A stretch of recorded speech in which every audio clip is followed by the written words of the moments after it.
কেউ বাবার সন্ধানে অপেক্ষা করছেন, কেউ স্বামীর দেখা পেতে বছরের পর বছর প্রতীক্ষা, আবার যুগ পেরিয়ে গেছে ভাইয়ের দেখা পাচ্ছেন না বোন।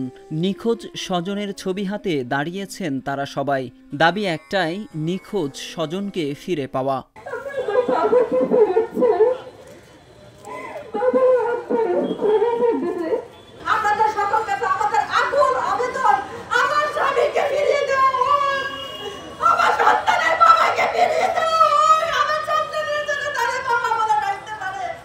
বিভিন্ন সময়ে গুম হয়ে যাওয়া এমন ব্যক্তিদের ছবি নিয়ে স্বজনদের আহাজারিতে কেন্দ্রীয় শহীদ মিনার অঞ্চলের বাতাস ভারী হয়ে যায়। ৩০ আগস্ট সকাল 10:30টায় শুরু হওয়া মানববন্ধনে অন্তত ৩০ ভুক্তভোগী পরিবারের শতাধিক স্বজন সমবেত হয়েছিলেন।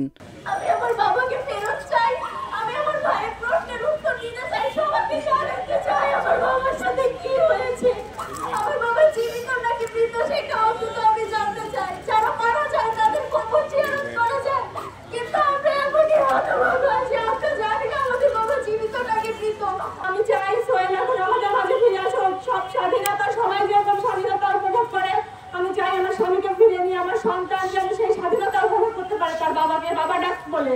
আমি ছোটবেলা থেকে বড় হয়ে গেছি, আমি আমার বাবাকে দেখিনি। বাবা কেমন আমি সেটা জানি না।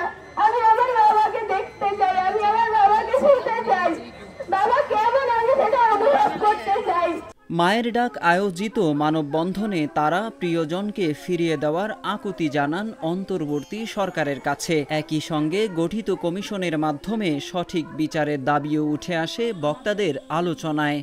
আমরা সাধুবাদ জানাই ইন্ডিয়ান গভর্নমেন্টকে, অতি স্বল্প সময়ের মধ্যে একটা কমিশন গঠন করেছেন এবং কনভেনশনে সাইনও করেছেন, রাটিফিকেশন করছেন এবং সেইটার জন্য আমরা তাদেরকে সাধুবাদ জানাই।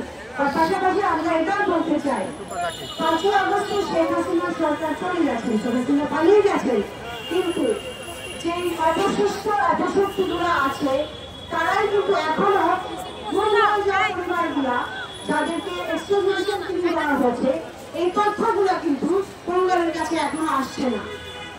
আমরা মনে করি কতদিন যেহেতু কনভেনশনটা সাইন করা হয়েছে বাংলাদেশের পক্ষ থেকে, তার মানে আমরা সবাই সম্মতি দিচ্ছি যে আমরা এই গুমের বিরুদ্ধে এই আইনটা প্রয়োগ করবো, এখন আমরা এখানে সম্মতি দিচ্ছি। তো আমার দেশের যে রাষ্ট্রযন্ত্র এবং যত আইন প্রয়োগকারী সংস্থা এখন তাদের দায়িত্ব এখন টেবিলের সাথে এই গুম হয়ে যাওয়া পরিবারগুলোকে তাদের সন্তানদেরকে ফিরিয়ে দেওয়া